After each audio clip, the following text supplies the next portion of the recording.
कामसूत्र भाग 3 कन्या संपृक्तकम अध्याय 1 वर्ण संविधान प्रकरण।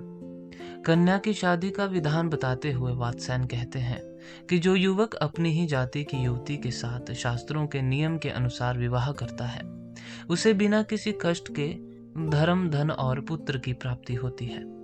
ऐसे पुरुष को पत्नी से बेहद प्यार मिलता है, उसकी सेक्स पावर बढ़ती है और सेक्स का आनंद मिलता है।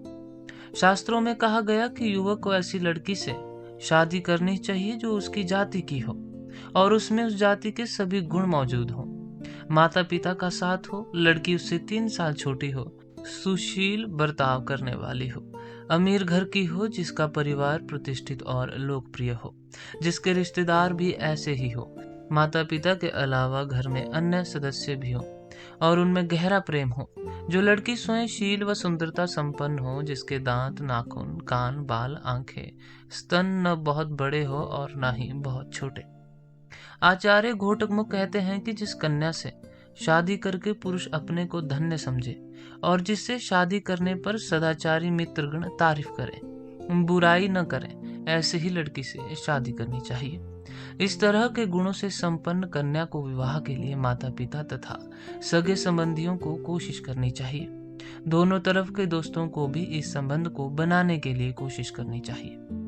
ज्यादातर दोस्ती की यही प्रवृत्ति होती है कि वे अपने दोस्त की कुलीनता, उसके पौरुष, शील आदि की तारीफ करते हैं और लड़की के घर वालों से उसके कार्य और गुणों के बारे में बताते हैं।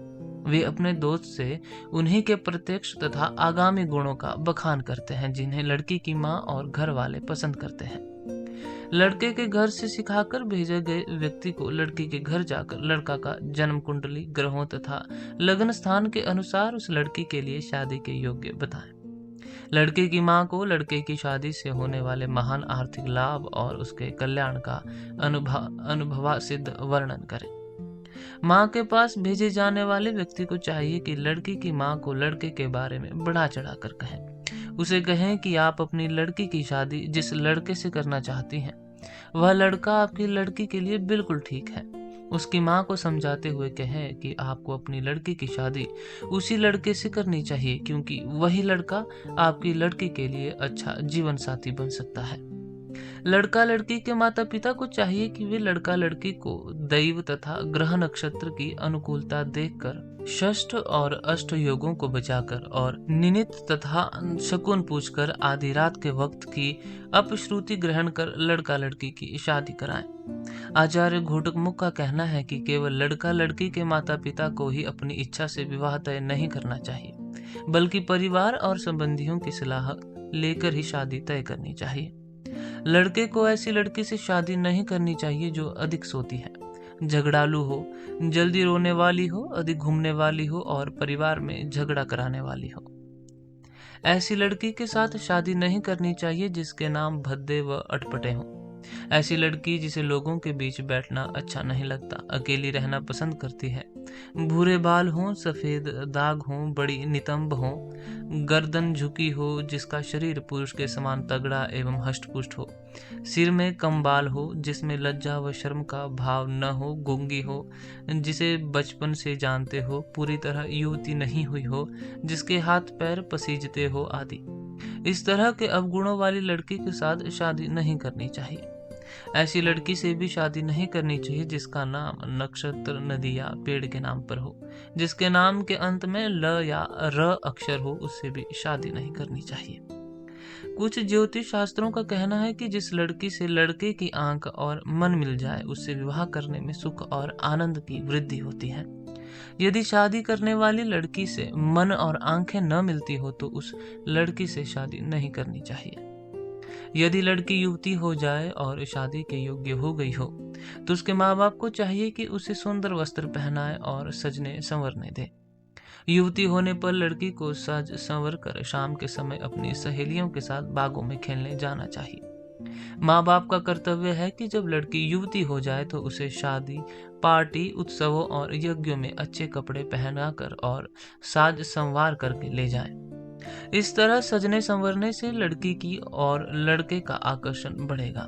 जिस तरह सजावट को देखकर लोग उस ओर आकर्षित होते हैं, उसी तरह लड़की युवती होने पर जब सजती संवरती है तो लड़के उसकी ओर आकर्षित होते हैं।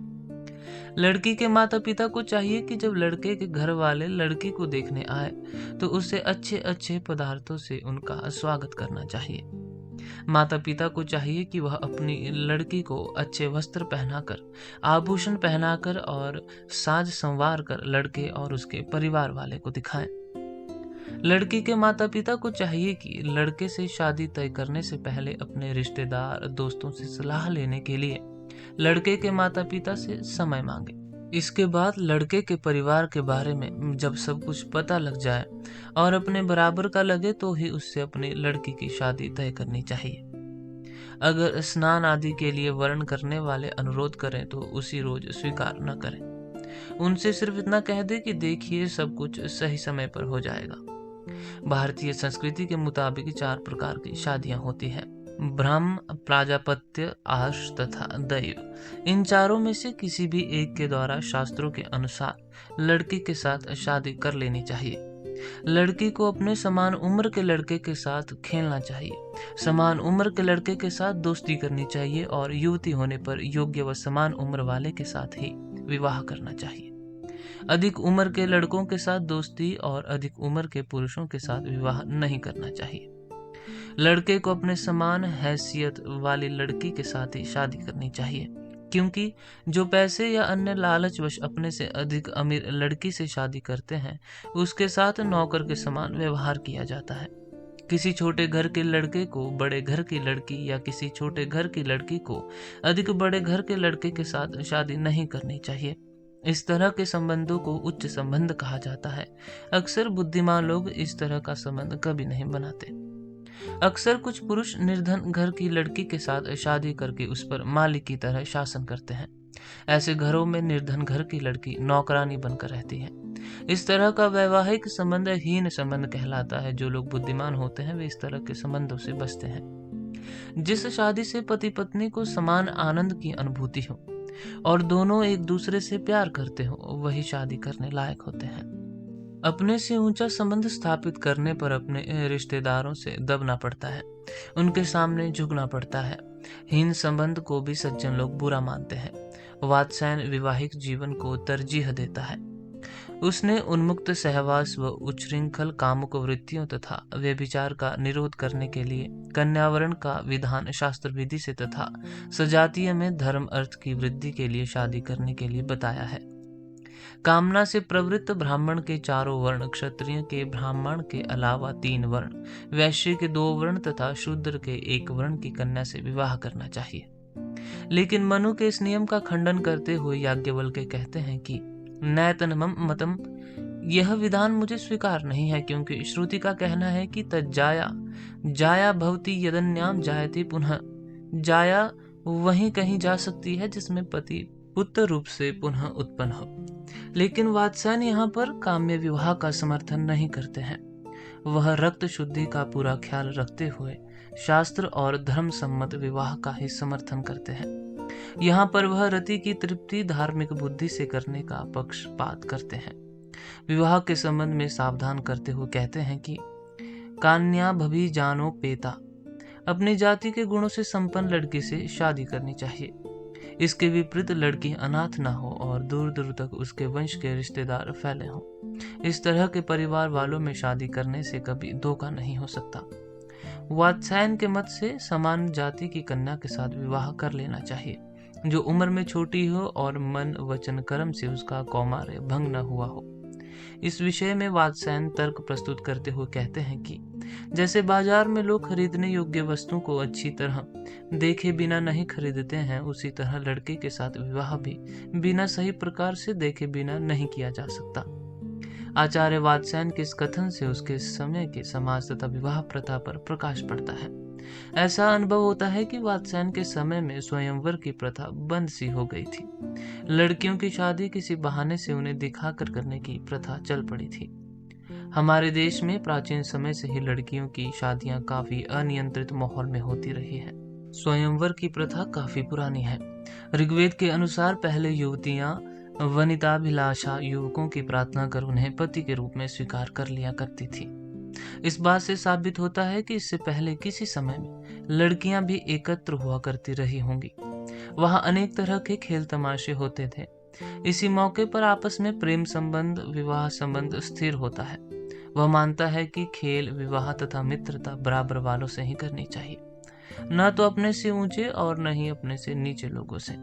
इस प्रकार वैवाहिक जीवन सुखी नहीं बन पाता। इसलिए लड़के लड़की की शादी विद्या, वित्त और कुल देखकर करनी चाहिए। अध्याय 2, कन्या विसृंभणम प्रकरण।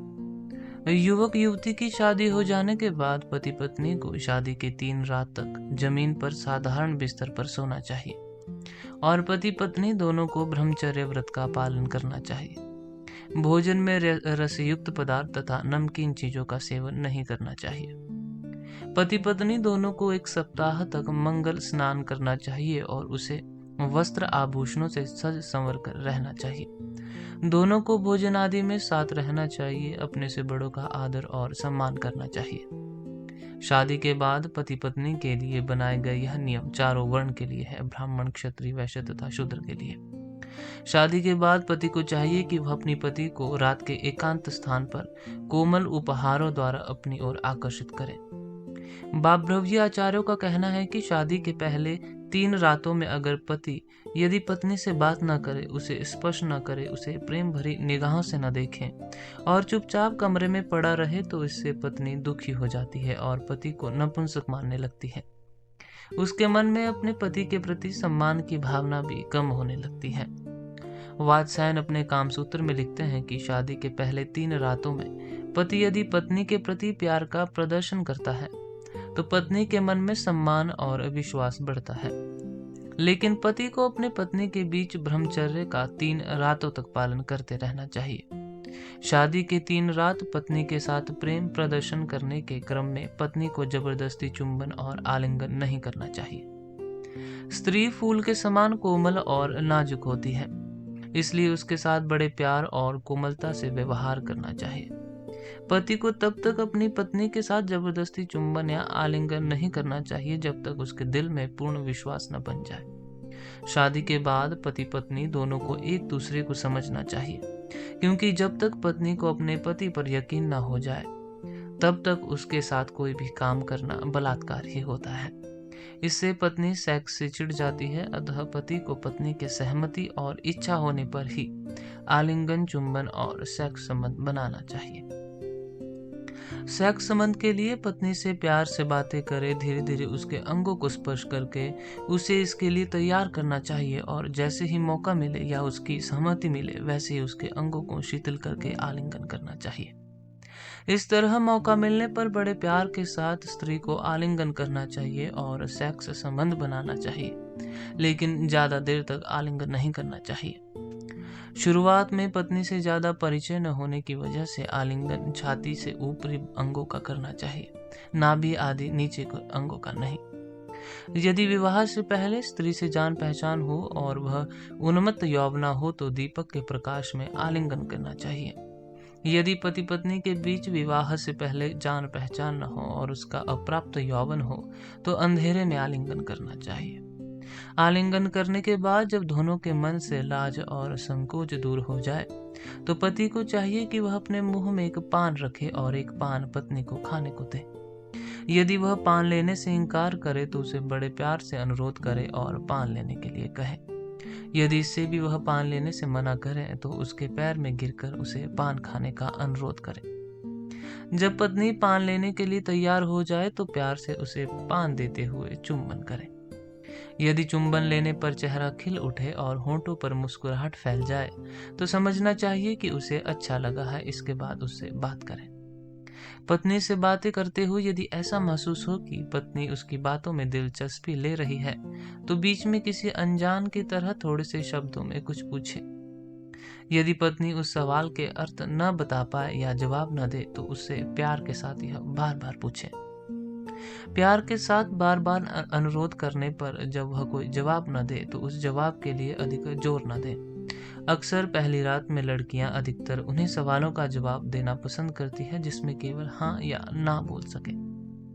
आचार्य घोटकमुख के अनुसार सभी नवविवाहित लड़कियां पुरुष की हर बात को खामोशी से सुनती जाती है, लेकिन किसी भी प्रकार का कोई जवाब नहीं देती। पति के पूछने पर नवविवाहित लड़कियां अक्सर हाँ या न में जवाब देती है। यदि पूछने पर वह कोई जवाब न दे तो उस पर क्रोधित नहीं होना चाहिए, क्योंकि उसके बाद वह कोई जवाब भी नहीं देती। तुम मुझे चाहती हो या नहीं, मैं तुम्हें पसंद हूँ या नहीं, इस तरह पूछे जाने पर स्त्री देर तक चुप रहकर फिर सिर हिलाकर अनुकूल जवाब देती है तथा यदि क्रोधित हुई तो झगड़ पड़ती है। पति पत्नी से बात करने के लिए पत्नी को सहेली का सहारा लेना चाहिए। पति जब कुछ कहता है तो उसे सुनकर पत्नी नीचे मुंह करके हंसती है। पति की बात सुनकर पत्नी अपनी सहेली को धमकाएगी कि तू बहुत बकवास करने लगी है। इस तरह से उसके साथ विवाद करेगी। सहेली भी उसका मजाक उड़ाने के लिए उसके पति से झूठ मूठ बोलेगी कि मेरी सहेली आपसे यह कह रही है। इधर अपनी सहेली से कहेगी कि तुम्हारा पति यह कह रहा है, तू क्यों नहीं बोलती। इस तरह पति तथा सहेली से तंग आकर पत्नी दबे शब्दों में कहती है कि तुम मुझे तंग करोगी तो मैं नहीं बोलूंगी। साथ ही पति की तरफ मुस्कुराती हुई तिरछी नजरों से देखती है। इस तरह दोनों के बीच जो बातचीत शुरू होती है वह पति पत्नी की पहली बातचीत होती है। इस तरह आपस में पति पत्नी के बीच परिचय हो जाने पर पत्नी को चाहिए कि वह बिना कुछ बोले पति के पास खामोश से पान, चंदन तथा माला रख दे। जब पत्नी आपके पास पान, चंदन तथा माला रख रही हो तो पति को चाहिए कि वह पत्नी के स्तनों की घुंडियों को प्यार से स्पर्श करे। यदि पत्नी स्तनों को स्पर्श करने से रोकती है तो उसे बोलना चाहिए कि तुम मेरे शरीर को स्पर्श या आलिंगन करो, मैं कुछ नहीं कहूंगा। इसके बाद पत्नी का आलिंगन करे और अपने हाथों को स्तनों से सहलाते हुए नाभि के नीचे तक फैलाए और फिर हटा ले। इसके बाद पत्नी को अपनी गोद में बैठने को कहें और फिर धीरे धीरे आगे की क्रिया करें। यदि पत्नी गोद में बैठने या यह सब करने से मना करे तो उसे बातों से भयभीत भी करा देना चाहिए। पत्नी जब छेड़छाड़ या अंगों को स्पर्श करने से मना करे तो उसे कहे कि मैं तुम्हारे होंठों पर दांतों के निशान कर दूंगा, स्तनों पर नाखून गड़ा दूंगा, अपने अंगों में स्वयं नाखून लगाकर तेरी सहेलियों से कहूंगा कि तुम्हारी सहेली ने ये घाव कर दिए हैं, तब बता तू क्या करेगी। इस तरह बच्चों की तरह डरा धमका कर धीरे धीरे पत्नी को मन चाहे काम में लगा ले। इस तरह पहली रात में पति को अपनी पत्नी के मन में विश्वास बनाना चाहिए और फिर दूसरी तीसरी रात उसकी जांघों पर हाथ फेरना शुरू कर देना चाहिए। जांघों आदि पर हाथ फेरने पर जब स्त्री कुछ न बोले तो धीरे धीरे सभी अंगों को सहलाना चाहिए और चुंबन करना चाहिए। जब पत्नी स्पर्श से आनंद महसूस करने लगे तो धीरे धीरे जांघों के ऊपर हाथ रखकर हाथ फेरना आरंभ कर दें। जांघों के ऊपर हाथ रखकर ऊपर नीचे हाथों से सहलाने के बाद जांघों के जोड़ में हाथ ले जाएं। कभी पत्नी ऐसा करने से रोके तो कहें कि ऐसा करने में क्या जाता है। जांघों को सहलाने के साथ ही आलिंगन तथा चुंबन करते हुए उसे बेचैन बनाना चाहिए। बीच बीच में सहलाना बंद कर देना चाहिए। जब जांघों को सहलाते हुए स्त्री किसी तरह का निषेध न करके उसमें रुचि लेने लगे तब आहिस्ता से उसके गुप्तांग तक हाथ पहुंचा देना चाहिए। फिर कमर की करधनी सरकाकर साड़ी की गांठ को ढीला कर दे और साड़ी को उलट दे और जांघों को सहलाते रहे। ये सब क्रियाएं पत्नी पर अपना प्रेम तथा विश्वास जमाने के लिए की जानी चाहिए, ना कि उछंखल कामातुर बनकर संभोग के समय में स्त्री की खुशी का ख्याल करते हुए असमय में ब्रह्मचर्य भंग करने के लिए। पति को चाहिए कि सुहागरात से पहले 3 रातों में अपनी पत्नी को सेक्स की भी शिक्षा दे। पति को चाहिए कि सुहागरात के पहले 3 रातों में पत्नी पर प्रेम जाहिर करते हुए पिछले मनोरथों मनसूबों की बातें भी करनी चाहिए। उसे चाहिए कि पत्नी के मन में विश्वास दिलाना चाहिए कि मैं जीवन भर तुम्हारा साथ दूंगा, मैं तुम्हारे अलावा किसी और स्त्री की ओर कभी नहीं देखूंगा। इस तरह का विश्वास दिलाना चाहिए। इस विषय पर प्राचीनाचार्यों का कहना है कि जो व्यक्ति विवाह के पहले 3 रातों में अपनी पत्नी के मन को जानकर अपने प्रेम बंधन में बांध लेता है और अपना पूरा विश्वास बना लेता है तो शुरू से ही पत्नी अनुगामिनी बनकर उसकी सेवा करती रहती है। पुरुषों को हमेशा एक बात याद रखनी चाहिए कि स्त्री को न तो अधिक कृतदास बनाकर और न ही अधिक प्रतिकूल होकर स्त्री को अपने वश में करना चाहिए। क्योंकि अधिक निर्मल व्यवहार करने से स्त्री अपने को उच्च समझ बैठती है और अधिक सख्त व्यवहार करने से वह जीवन भर डरी सी रहती है। अतः जो समझदार पुरुष होते हैं वह इन दोनों में से बीच का रास्ता अपनाते हैं।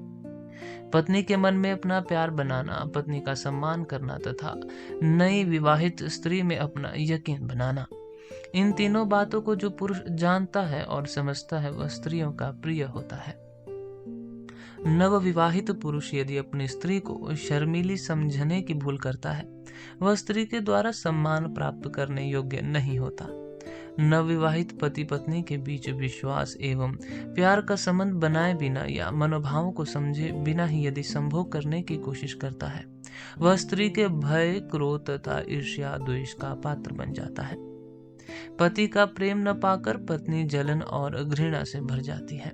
फिर तो वह या तो अपने पति की विद्रोहिणी बन जाती है या पराये पुरुष में फंस जाती है।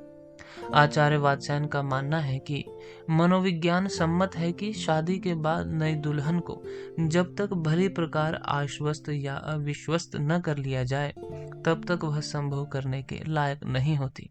इसलिए आचार्य ने कन्या विसंभरण प्रकरण लिखकर अपने बुनियादी विचारों को धर्मशास्त्र, तर्कशास्त्र, मानस शास्त्र तथा लोक शास्त्र का आधार लेकर पल्लवित किया है। परस्पर संदेश, ईर्ष्या तथा आशंका, नफरत की वैतरणी में वह डूबने उतरने लगता है। भारतीय वैवाहिक जीवन के विषय में प्रारंभिक विधान में जीवन तत्व, जीवन विज्ञान तथा मनोविज्ञान निहित है। जब से इस व्यवस्था की उपेक्षा होने लगी है, उसे सिर्फ रस्म अदायगी माना जाने लगा है। तब से दाम्पत्य जीवन में यह रस नहीं रह गया जो पहले कभी था। यह भी सच है कि यदि पत्नी के बीच दीवार खड़ी हो जाने या उनके संबंध में दरार पड़ जाने का एक अन्यतम प्रमुख वजह ऐसी प्रारंभिक उपेक्षा अथवा भूल भी अपना बहुत कुछ स्थान रखती है, जिस पर हम ध्यान भी नहीं देते।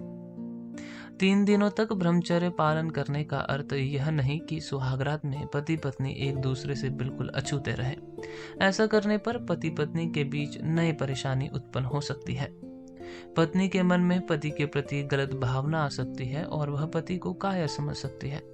ऐसी स्थिति में पति को मीठी मीठी बातों के जरिए उसका दिल बहलाना चाहिए। पत्नी की इच्छा के खिलाफ ऐसा कोई कार्य न करे, ऐसी कोई बात न करे जो उद्विग्न बनाने वाली हो। पत्नी को यकीन दिलाने के लिए, उसकी शर्म दूर करने के लिए साथ खेलना चाहिए। ऐसे समय में पति न बनकर पत्नी की सहेली बनकर उनको आश्वस्त करना चाहिए। साथ ही पत्नी के मनोभावों को भी भांपते रहना चाहिए। आलिंगन करने, तांबुल देने, चुंबन करने तथा बात करने से पत्नी जब परिचित हो कि वह बिना कुछ बोले मुस्कुराती हुई वह वस्तु उसके पास रख दे। जब वह पान या पानी रख रही हो तो उसके झुकते ही पति उसके स्तनों का स्पर्श कर ले। इस प्रकार धीरे धीरे उसकी नाभि तक हाथ फेरने का बहाना कर लेना चाहिए। 3 रोज तक खाना, सोना आदि नियमों के साथ ब्रह्मचर्य का पालन करता हुआ पति आलिंगन, चुंबन, वार्तालाप तथा अन्य रसमयी क्रियाओं से पत्नी से इस तरह समीपता, डर या शक नहीं होना चाहिए। जब उसे पूरा यकीन हो जाए तब पति को समागम करना चाहिए। पत्नी जब दिल से पति पर यकीन करने लगेगी तो उसे संभोग के समय का दुख भी आनंद सा महसूस होने लगेगा। आचार्य वात्स्यायन ने कन्या विसंभरण जैसे इस उपयोगी प्रकरण में जो कुछ कहा है उसका सार यही है कि पुरुष को स्त्री मनोविज्ञान का विशेषज्ञ होना चाहिए। स्त्री के मानसिक भावों को जाने बिना शादी और वैवाहिक जीवन को निष्फल तथा निरर्थक बनाना है। अध्याय 3 बालोपक्रमाः प्रकरण। कामसूत्र में बताया गया कि शास्त्रों के अनुसार 4 प्रकार से शादी की जाती है और इनमें से किसी भी विधि से शादी कर लेनी चाहिए। जब लड़की शादी करके ससुराल जाती है तो उसे विश्वस्त तथा आश्वस्त बनाने के लिए प्रेम भरे शब्दों का सहारा लेना चाहिए। शास्त्रों के अनुसार शादी के 4 प्रकारों के अतिरिक्त 4 और प्रकारों का वर्णन किया गया, जिसे गंधर्व विवाह कहते हैं।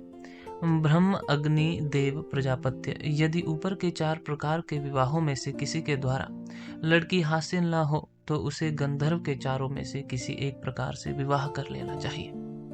यदि लड़का लड़की आपस में शादी के लिए तैयार हों और उनके माँ बाप शादी के लिए तैयार न हो तो लड़का लड़की को गंधर्व विवाह के द्वारा शादी कर लेनी चाहिए।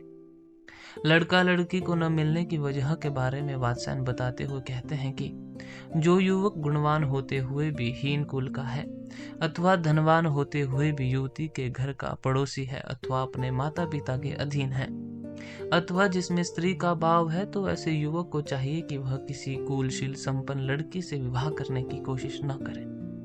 इस तरह से जो प्रेमी प्रेमिका बचपन से आपस में प्यार करते हो और किसी कारण से उनका विवाह होना संभव न हो, लड़की किशोरावस्था से ही लड़की के साथ अपना प्यार बढ़ाते रहना चाहिए। जहाँ युवक प्रायः इसी तरह से लड़के को अनुरुक्त बनाकर फिर उससे शादी करते हैं, वह अनुरुक्त निमन है।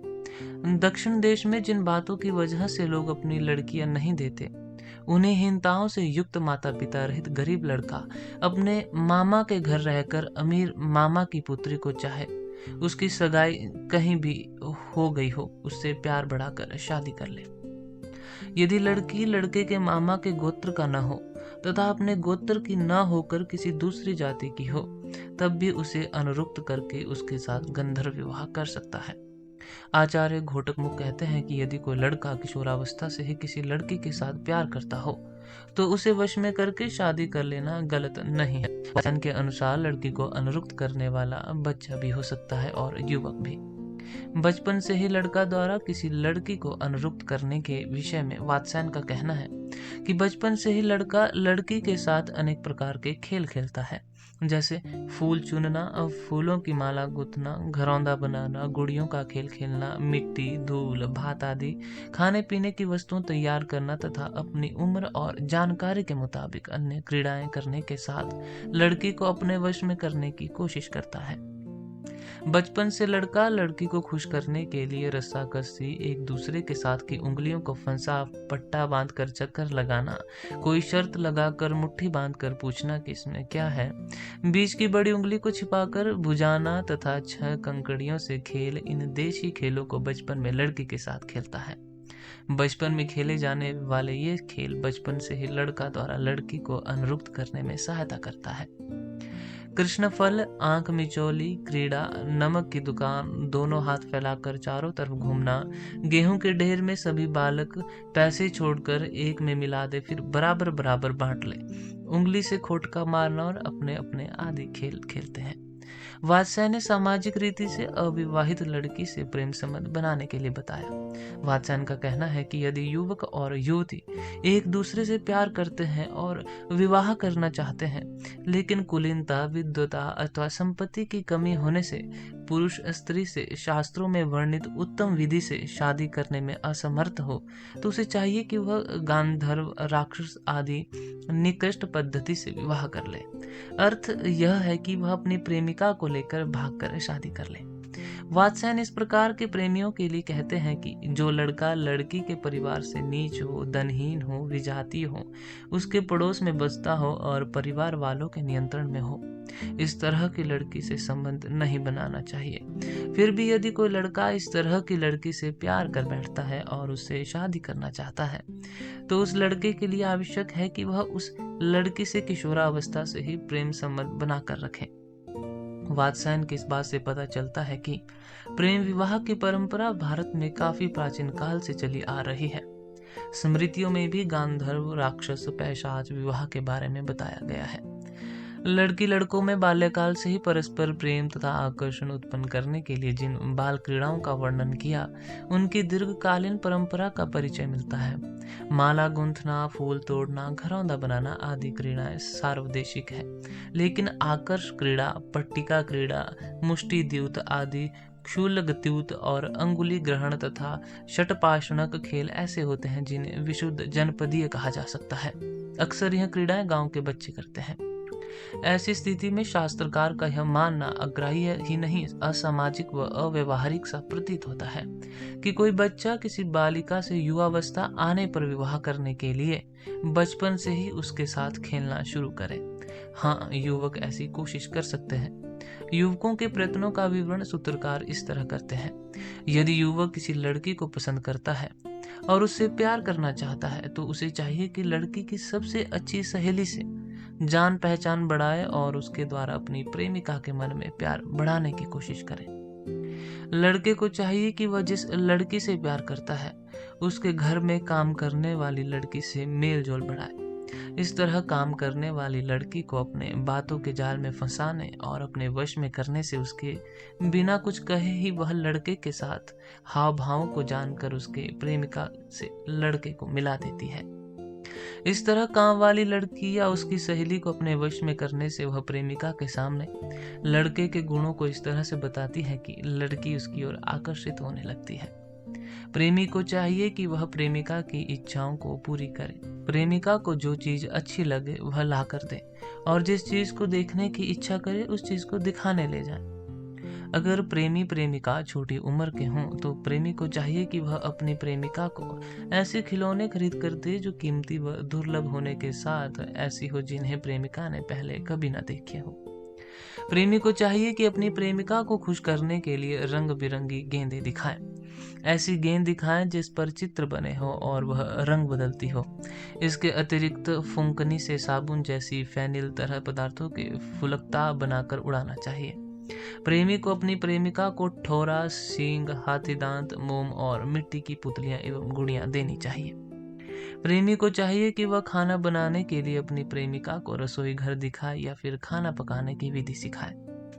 प्रेमी को अपनी प्रेमिका के घर वालों को दिखाकर या छिपाकर विभिन्न उपहार देना चाहिए, जैसे मिट्टी, लकड़ी, कांच तथा मोम आदि के मंदिर देने चाहिए। तोता, मैना, तीतर, पिंजरे, शंख, सीप, कौड़ियां, वीणा, श्रृंगार रखने का सामान और तस्वीर लाकर देनी चाहिए।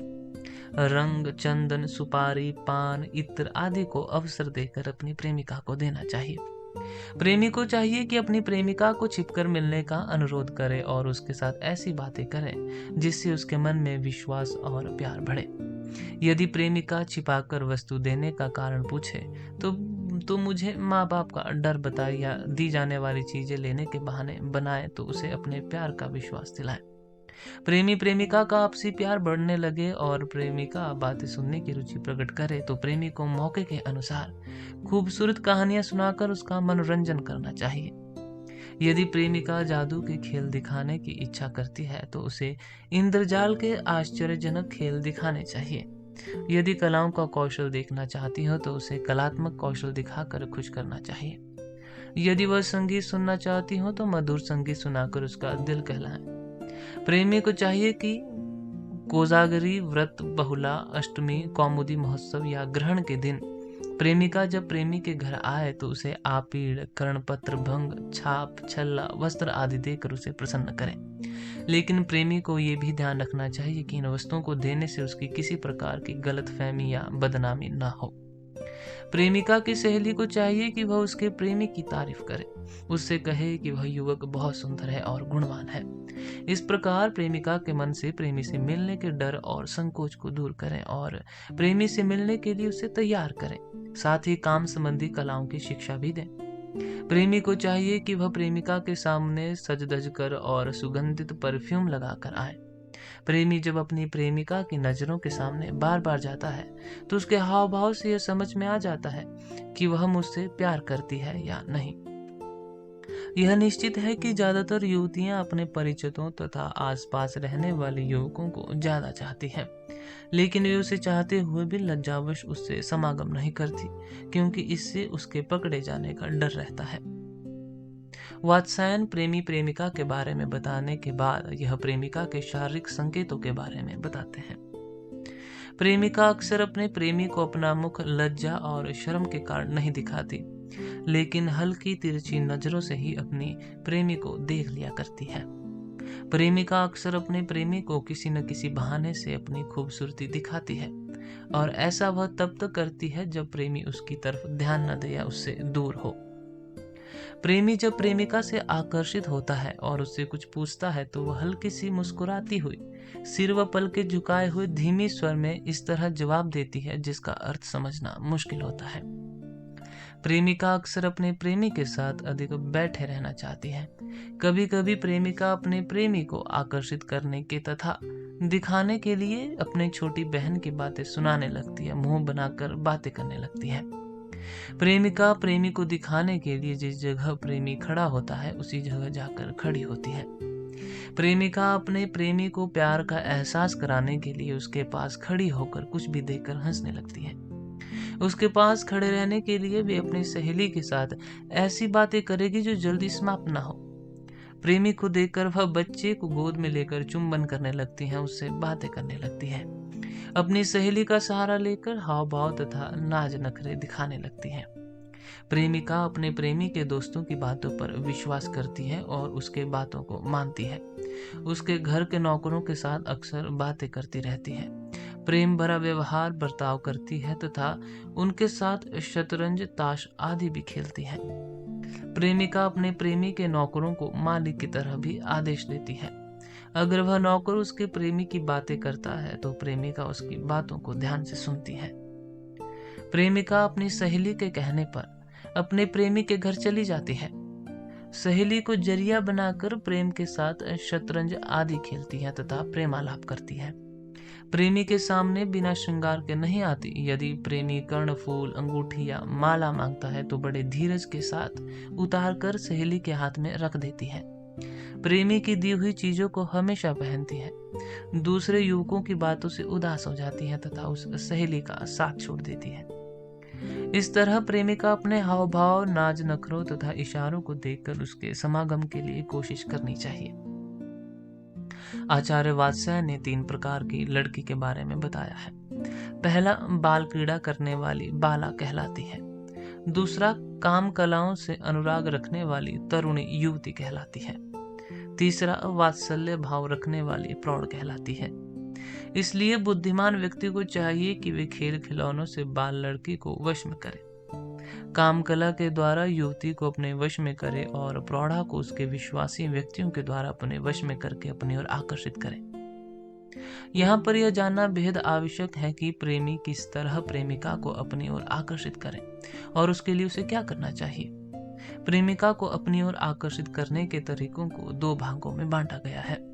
पहला, प्रेमी अपनी प्रेमिका की सहेलियों से जान पहचान बढ़ाकर उससे बातें करे या अच्छे कपड़े, आभूषण एवं अन्य चीजों के द्वारा प्रेमिका को अपनी ओर आकर्षित करने की कोशिश करे और मौका मिलने पर प्यार का इजहार करे। दूसरा, प्रेमी को अपने प्रेमिका को मनभोवक वस्तु उपहार के रूप में देनी चाहिए, जिससे प्रेमिका प्रेमी के मन में इच्छा को समझ सके। ये दोनों ही तरीके मनोवैज्ञानिक हैं और इसके द्वारा प्रेमी प्रेमिका को एक दूसरे की भावनाओं को समझने में मदद मिलती है। प्रेमी को अपनी प्रेमिका से बात करने और इतने प्यार का इजहार करने के रास्तों का चुनाव बड़ी बुद्धिमानी से करना चाहिए। प्रेमिका की जो सहेलियां हों उनसे बातें करते हुए अपनी प्रेमिका के प्रति अधिक प्रेम और विश्वास दिखाएं। प्रेमिका की सहेली को अपना माध्यम बनाते हुए यह निश्चित कर लेना चाहिए कि क्या उसकी सहेली उनके बीच के प्यार को एक करने में उसकी मदद करेगी। प्यार के संदेशों को एक दूसरे के पास पहुंचाने के लिए ऐसी सहेली चुनना चाहिए जो प्रेमिका के अधिक पास हो और उसके मन में दोनों के प्यार के प्रति सम्मान हो। प्रेमी प्रेमिका को अपने बीच ऐसी सहेली को रखना चाहिए जो दोनों को मिलाने के साथ प्रेमिका को रतिभावों की तरफ प्रोत्साहित करती रहे और मौका मिलने पर मिलन भी करा सके। लड़की की सहेली ऐसी होती है जो प्रेमिका के मनोभावों को अच्छी तरह समझकर उसकी इच्छाओं की पूर्ति करने का काम करती है और उसे मिलाने के रास्ते बनाती है। इस तरह सहेली के द्वारा प्रेमिका जब अपने प्रेमी से मिलती है तो वह बिना किसी शील संकोच के अपने मन की बातें उसे बताती है।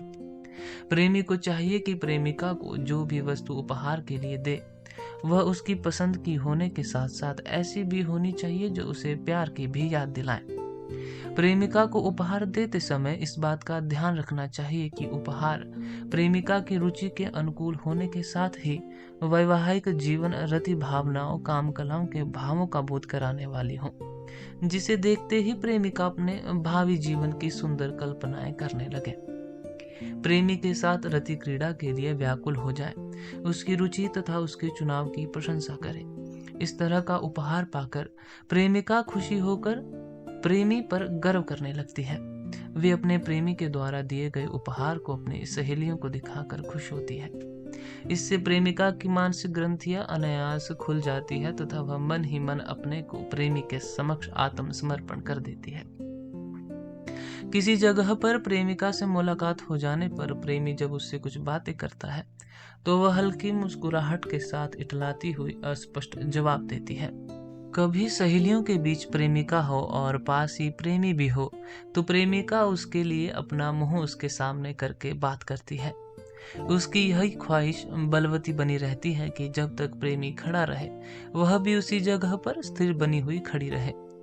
प्रेमी को देखकर प्रेमिका अजीब सी नाज नखरे दिखाने लगती है। वह अपने सहेली से अपने कपड़े संवारने को कहती है और यदि बच्चा गोद में हो तो उसे चूमने लगती है। प्रेमिका द्वारा आकर्षित करने के इस व्यवहार को प्रेमी प्यार से देखता है और उसकी ओर आकर्षित हो जाता है। इस तरह प्रेमी और प्रेमिका दोनों एक दूसरे से अपने प्यार का संदेश पहुंचाते हैं। अध्याय 4 एक पुरुषाभियोग प्रकरण। प्रेमी अपने प्यार की बातें अपनी प्रेमिका से करता है और जब प्रेमिका उसके प्यार को स्वीकार कर लेती है तब दोनों में प्यार का संबंध बन जाता है। इसके बाद दोनों मौका मिलने पर एक साथ खेलते हैं। प्रेमिका और प्रेमी जब एक साथ कोई खेल खेल रहे हों तो प्रेमी को चाहिए कि प्रेमिका का हाथ इस तरह प्यार से पकड़े कि उसके मन में प्यार का अनुभव होने लग जाए। वात्स्यायन ने आलिंगन करने के 4 प्रकार बताए हैं: स्पृष्टक, विध्वक, उद्दृष्टक तथा पीड़ितक। प्रेमिका का हाथ पकड़ने के बाद यदि वह प्रेमी के मनोभावों को समझ जाए तो प्रेमी को चाहिए कि इन 4 प्रकार के आलिंगनों में से जो सही लगे उसी रूप में प्रेमिका को आलिंगन करे। अपनी इच्छा को व्यक्त करने के लिए प्रेमी को चाहिए कि प्रेमिका को चित्र बनाकर अपनी इच्छाओं को बताएं। प्रेमी को चाहिए कि अपनी प्रेमिका को कभी कभी मिथुन चित्र द्वारा भी अपनी बातें समझाएं। यदि नदी, तालाब या स्विमिंग पूल में आप नहा रहे हैं और आपकी प्रेमिका भी वहां नहा रही हो तो प्रेमी को चाहिए कि वह प्रेमिका से दूर डुबकी लगाकर प्रेमिका के पास आकर उसका स्पर्श करे और अपना सिर पानी में डालकर निकालकर प्रेमिका को चौंका दे। प्रेमी को चाहिए कि अपनी प्रेमिका को नए कोमल पत्तों पर अपने मन की इच्छा और भाव लिखकर दे। प्रेमी को चाहिए कि वह अपनी बातों को बिना किसी दुख भाव से अपनी प्रेमिका से कहे। प्रेमी को अपने मन की बातें अपनी प्रेमिका को किसी कहानी या सपने के द्वारा भी बतानी चाहिए। प्रेमी को चाहिए कि खेल तमाशे देखते समय या परिवारों के बीच कोई कार्यक्रम हो तो प्रेमिका पास ही बैठे। इसके बाद मौका मिलने या किसी बहाने से प्रेमिका के अंगों का स्पर्श करने की कोशिश करें। इसके साथ ही प्रेमिका के शरीर के अंगों को अपने अंगों पर रखने के लिए उसके पैरों को अपने पैरों से दबाना चाहिए। इसके बाद प्रेमी को चाहिए कि प्रेमिका को धीरे धीरे एक अंगुली से छुएं। इसके बाद पैर के अंगूठे के नाखून की नोक से प्रेमिका के पैर पर भी चुभाना चाहिए। यदि प्रेमिका के पास बैठकर उसके अंगों को स्पर्श करने पर वह कोई ऐतराज नहीं करती हो तो फिर अपने पैरों को उसके पैरों के ऊपर रखकर दबाना चाहिए। प्रेमिका के अंगों के स्पर्श करने और अपने पैरों से उसके पैरों पर घर्षण करने और अंगों को दबाने की क्रिया बार बार करनी चाहिए। प्रेमिका के पैरों को अपने पैर से दबाने के बाद पैर की उंगलियों में उसके पैर की उंगलियां फंसाकर दबाना चाहिए। प्रेमी को पानी पीते समय अपनी प्रेमिका पर थोड़ा सा पानी छिड़कना चाहिए। यदि अकेले में अथवा अंधेरे में एक दूसरे से सटकर बैठे हुए हों तो प्रेमिका के अंगों को धीरे धीरे इस प्रकार दबाएं कि वह सहन कर सके और साथ ही उसे आनंद भी मिल सके। यदि एक ही चारपाई पर दोनों बैठे अथवा लेटे हों तो भी उसे नाखूनों से धीरे धीरे उसके पैर पर चुभाते रहें। प्रेमी को अपनी प्रेमिका को बिना उत्तेजित किए ही अपनी मन की बातें बता देनी चाहिए। प्रेमिका जब कभी एकांत में मिले तो उससे प्रेमी को इतना ही कहना चाहिए कि मैं तुझसे कुछ कहना चाहता हूँ। जब प्रेमिका पूछे कि क्या कहना चाहते हो तो प्रेमी को अपने मन की बातें बता देनी चाहिए और यह भी अनुभव करना चाहिए कि उसकी बातों का क्या प्रभाव पड़ता है। इस तरह प्रेमिका से बात करने पर उस बात का क्या प्रभाव पड़ता है इसके बारे में आगे बताते हैं। जब आप प्रेमिका को अपने मन की बातें बता दें और उस बातों की प्रतिक्रिया अपने अनुकूल हो तो सिर दर्द आदि के बहाने अपने प्यार भरी बातों को बताने और उससे प्यार की बातें सुनने के लिए अपने घर बुलाएं। घर आ जाने के बाद प्रेमिका से अपना सिर दबवाएं और उसका हाथ पकड़कर अपनी दोनों आंखों तथा सिरों पर फेरें। इसके बाद प्रेमिका से प्यार से बातें करते हुए प्रेमी को कहना चाहिए कि दवा से अधिक शक्ति तुम्हारे हाथों में है। तुम्हारे हाथों के छूने से ही सिर का दर्द अच्छा हो जाता है। इस कार्य को तुम्हें ही स्वयं करना चाहिए। इस तरह की बातें कुंवारी स्त्री को छोड़कर किसी और से नहीं करनी चाहिए। जब प्रेमिका घर से जाने लगे तो उसे दोबारा आने का आग्रह करना चाहिए। प्रेमिका को अपना बनाने के लिए प्रेमी को यह तरकीब 3 दिन या 3 रात अपनानी चाहिए। घर आई प्रेमिका को बार बार देखने के लिए प्रेमी को चाहिए कि उससे बातें करने की योजना बनाए और बहाने करके उसे बार बार घर बुलाएं। प्रेमिका को अपने पर विश्वास दिलाने और प्यार जताने के लिए प्रेमी को चाहिए कि अन्य गप्पे करें, लेकिन अपने मुख से मतलब की बात न करें। इस अधिकरण के सलाहकार आचार्य घोटक मुख का मानना है कि स्त्री को चाहे जितना भी यकीन दिलाया जाए तथा उनका पूरा यकीन हासिल कर लिया जाए, लेकिन उससे दुख सहन करने तथा घर बार को त्याग करने की उम्मीद नहीं की जा सकती है। प्रेमिका के ऊपर किए गए सभी प्रयोग जब सफल हो जाएं, तभी उसके साथ संभोग के लिए तैयारी करनी चाहिए। प्रदोष काल, रात के समय तथा अंधेरे में जब कोई दूसरा नहीं दिखाई पड़ता हो, ऐसे समय में प्रेमिका अपने प्रेमी से मिलने और संभोग करने की ख्वाहिश करती है। ऐसे समयों में युवती में सेक्स की उत्तेजना बढ़ती है, जिसका परिणाम यह होता है कि वह सेक्स के लिए मना नहीं कर पाती। यदि प्रेमी प्रेमिका एक दूसरे से दूर हो और प्रेमिका को अपने प्रेमी के पास अकेले जाना मुमकिन न हो, तो उसे अपनी सहेली के साथ प्रेमी के घर जाना चाहिए। इसके बाद प्रेमी प्रेमिका को मिलन करना चाहिए, या फिर प्रेमी को चाहिए कि वह अपने विश्वास पात्र लड़की या लड़के को उसके पास छोड़ दें। यज्ञ, शादी, यात्रा, उत्सव, मुसीबत आदि में लोग प्राय व्यग्र हो जाते हैं। इस तरह के मौकों पर प्रेमी अपनी प्रेमिका से उस स्थिति में गांधर्व विवाह कर सकता है, लेकिन ऐसा तभी करना चाहिए जब प्रेमिका को अपने बारे में सब कुछ बता दिया गया हो और वह भी आप पर विश्वास करती हो। आचार्य वात्स्यायन के अनुसार यदि प्रेमिका के भावों की परीक्षा अनेक बार हो चुकी हो, ऐसी प्रेमिका यज्ञ आदि के समय संकेत पाकर भी उस पर ध्यान नहीं देती है। वात्स्यायन द्वारा प्रेमी प्रेमिका के मिलन का यह उपाय बताया है। इन उपायों द्वारा एक प्रेमी अपनी प्रेमिका से अपने प्यार की बातें कर सकती है और उसे पा सकती है। लड़की निज कुल में जन्म लेने के बाद भी गुणवती हो, लेकिन उसके घर वाले कुल न मिलने के कारण उसकी शादी उस लड़के से नहीं करना चाहते हो जिसे वह पसंद करती है, या लड़का लड़की एक कुल का होने के बाद भी गरीबी के कारण लड़के की शादी उससे न हो रही हो, या अन्य कुल में जन्म लेते हुए भी उसके माता पिता न हो और वह युवती हो, तो ऐसी लड़कियों को स्वयं ही अपने पसंद के लड़के से शादी कर लेनी चाहिए। इस तरह की युवती किसी ऐसे गुणवान, शक्तिशाली, सुंदर युवक के साथ शादी कर सकती है जो उसके बचपन का साथी हो। युवती को वैसे युवक पर विश्वास करना चाहिए जो अपने माता पिता की परवाह किए बिना उसकी ओर आकर्षित हो गया हो और उस पर विश्वास करता हो। ऐसे युवक को युवती अपने हाव भाव दिखाकर तथा अन्य उपायों से अपनी तरफ आकर्षित कर उससे शादी कर सकती है। इस तरह प्रेमी प्रेमिका के मिलने के बाद जब दोनों सेक्स संबंध बना लेते हैं, तो प्रेमिका को चाहिए कि वह अपने विश्वस्त सहेलियों को यह बता दे कि उसने अपने प्रेमी के साथ पहला सेक्स संबंध बनाया है। भवन्ति जात श्लोकः, इस संबंध में श्लोक है। इस श्लोक के अनुसार वात्स्यायन कहते हैं कि लड़की अपनी इच्छा के अनुसार अपनी जीवन साथी चुनने के लिए स्वतंत्र होती है। जिस स्त्री को धन का लोभ हो, उसे चाहिए कि रूप और गुण को न देखकर किसी भी पैसे वाले पुरुष के साथ विवाह कर ले। स्त्री को ऐसे पुरुष को अपना पति बनाने की इच्छा रखनी चाहिए जो गुणवान हो, वशवर्ती हो, सामर्थ्यवान हो और आपकी ओर आकर्षित हो। जिस युवक में गुण की कमी हो, गरीबी हो, आत्मनिर्भर हो और वश में रहने वाला हो, उससे युवती को शादी कर लेनी चाहिए। लेकिन जो व्यक्ति गुणवान होते हुए भी व्यभिचारी हो, उससे शादी कभी नहीं करनी चाहिए। अमीर लोगों के घरों में काफी सारी स्त्रियां रहती हैं, लेकिन प्रायः वे निरंकुश हुआ करती हैं, क्योंकि उन्हें बाहरी सुख मिलते हुए भी भीतरी सुख नहीं मिल पाता। जो छोटे वर्ग के लोग होते हैं या बूढ़े या प्रदेश में रहने वाले लोग होते हैं, उनसे शादी नहीं करनी चाहिए। स्त्री को ऐसे पुरुष से कभी शादी नहीं करनी चाहिए जो स्त्री के इच्छा के खिलाफ सेक्स संबंध बनाता हो। ऐसे पुरुष जो प्यार करता हो लेकिन शादी के लिए कहने पर बहाने बनाते हुए, या कपटी और जुआरी पुरुष से भी कभी शादी नहीं करनी चाहिए। विवाहित पुरुष जिसके बच्चे हो, उससे भी शादी नहीं करनी चाहिए। यदि युवती की शादी करने वाले पुरुषों में सभी गुणवान हो, तो युवती को उसी से विवाह करना चाहिए जिससे वह ज्यादा प्यार करती हो। आचार्य वात्स्यायन ने प्रेमी प्रेमिका को एक होने के लिए दो प्रकार बताए हैं, बाह्य तथा आभ्यंतर।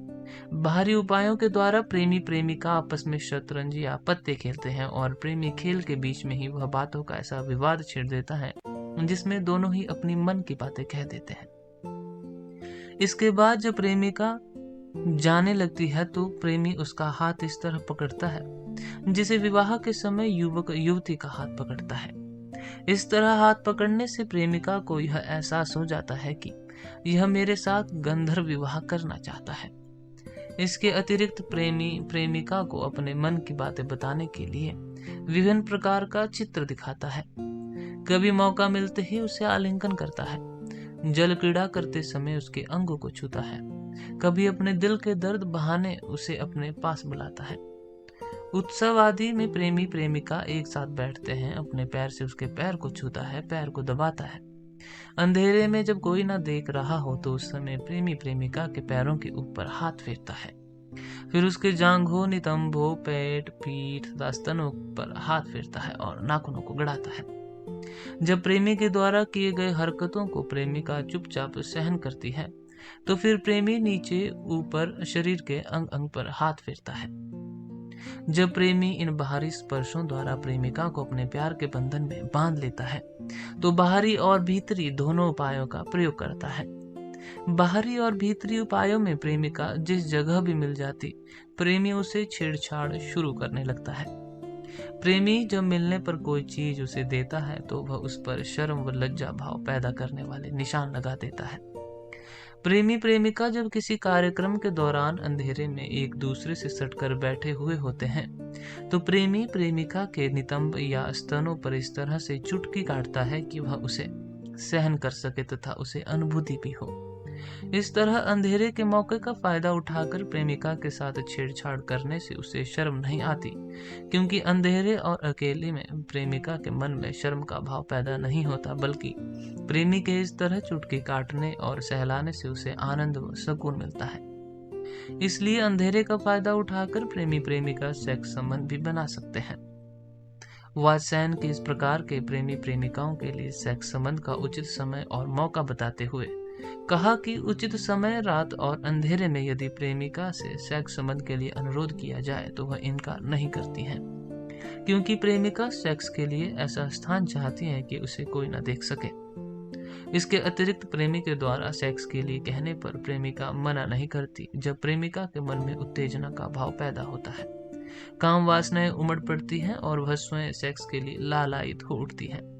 इस तरह की मनोदशा में प्रेमिका अपने आप तो कुछ कहती नहीं, लेकिन जब प्रेमी उससे सेक्स के लिए कहता है तो वह मना नहीं करती। आचार्य वात्स्यायन का कहना है कि जिस तरह गरीब और हीन कुल का युवक अपने से ऊंचे कुल या समान वर्ग की लड़की से शादी करना चाहता है, लेकिन किसी कारणवश वह नहीं मिल पाती, ऐसी लड़की को पाने के लिए युवक को चाहिए कि उस लड़की को प्यार से अपनी ओर आकर्षित करके उसे पाने की कोशिश करे। उसी तरह यदि कोई लड़की गरीब या अनाथ हो और उसकी शादी मनोभिलाषित युवक से होना संभव न हो तो लड़की को भी अपने पसंद के युवक को अपने प्यार से आकर्षित करके पाने की कोशिश करनी चाहिए। आचार्य वात्स्यायन ने लड़की और लड़के दोनों के लिए ही बाहरी और आंतरिक उपायों को बताया, जिससे वह अपनी इच्छा के अनुसार लड़की या लड़के से शादी कर सकते हैं।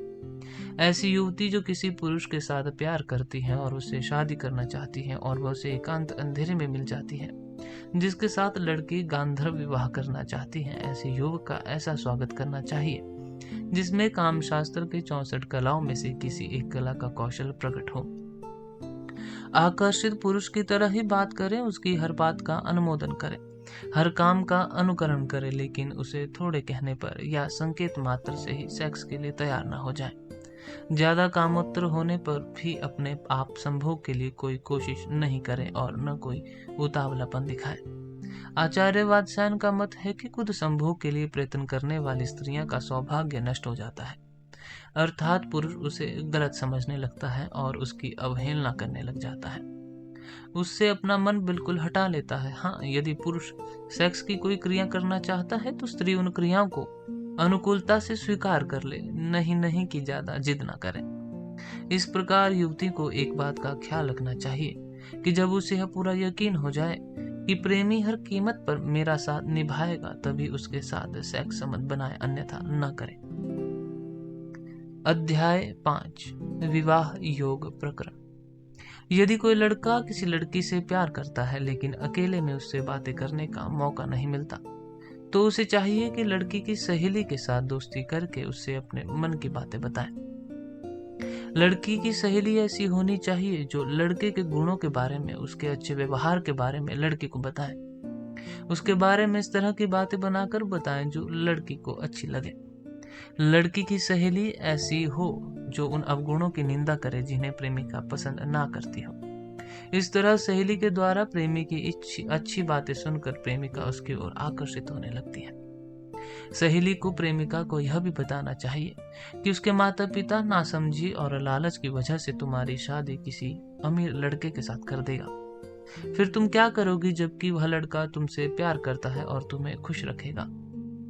प्रेमिका के मन में प्रेमी के लिए रुचि तेज करने के लिए स्वयं अपना वर चुनने वाली उसकी जाति की लड़कियों और शकुंतला आदि की प्राचीन कहानियां सुनाकर उसे अपनी इच्छा से पति चुनने के लिए उकसाना चाहिए। सहेली को चाहिए कि प्रेमिका को बताए कि अच्छे और अमीर घरों में शादी करने वाली स्त्रियां कितनी दुखी रहती हैं, दूसरी शादी करने के बाद किस तरह पहली पत्नी को सताया जाता है, अमीर घरों में शादी करने से किस तरह का कलह तथा दुखों का सामना करना पड़ता है। प्रेमिका की सहेली को चाहिए कि वह प्रेमी के उन गुणों के बारे में भी बताए जिसकी वजह से शादी के बाद उसका भविष्य उज्जवल होगा। उसे कहे कि अनुरुक्त पति की पहली पत्नी बनने से बड़ा आनंद मिलता है, इसलिए कि सौतनों का झमेला नहीं रहता। इसके साथ ही प्रेमी के एक पतिव्रत वाले गुण तथा स्वभाव भी उससे बताएं। जब प्रेमिका की सहेली यह समझ ले कि प्रेमिका उसके बताए हुए प्रेमी की तरफ आकर्षित हो रही है, तो उसे समुचित निमित्तों द्वारा वह प्रेमिका के डर तथा लज्जा को दूर करने की कोशिश करे। उस सहेली को चाहिए कि पारदारिक अधिकरण में बताए गए सभी दूत कार्य को उस वक्त काम में लाए। उससे कह दे कि प्रेमी तुम्हें अपरिचिता की तरह उठाकर ले जाएगा, तो लोग तुम्हें दोषी भी नहीं ठहराएंगे और तेरा मनोरथ भी पूर्ण हो जाएगा।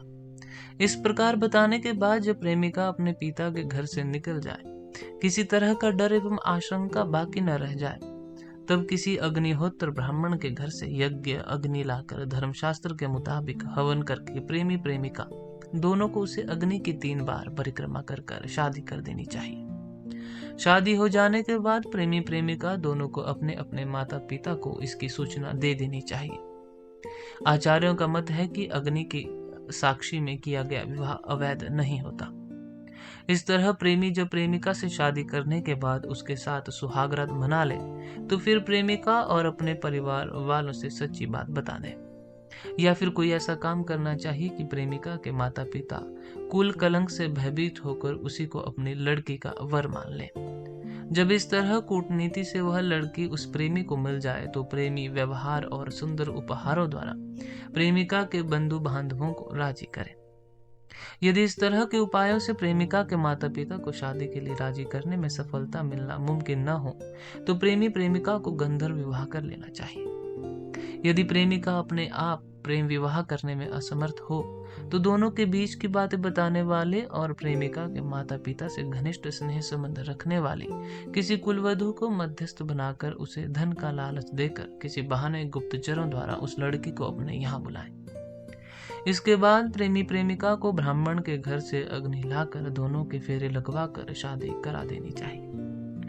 यदि प्रेमिका के माता पिता ने किसी और के साथ उसकी शादी तय कर दी हो और विवाह का समय पास आ गया हो, तो उस वक्त प्रेमिका की सहेली या जो भी दोनों के बारे में सोचने वाले हों, उसे चाहिए कि जिस लड़के से उसकी शादी होने वाली हो उसके बारे में प्रेमिका की माँ को उल्टी सीधी बातें करके मन और मस्तिष्क बिगाड़ दें।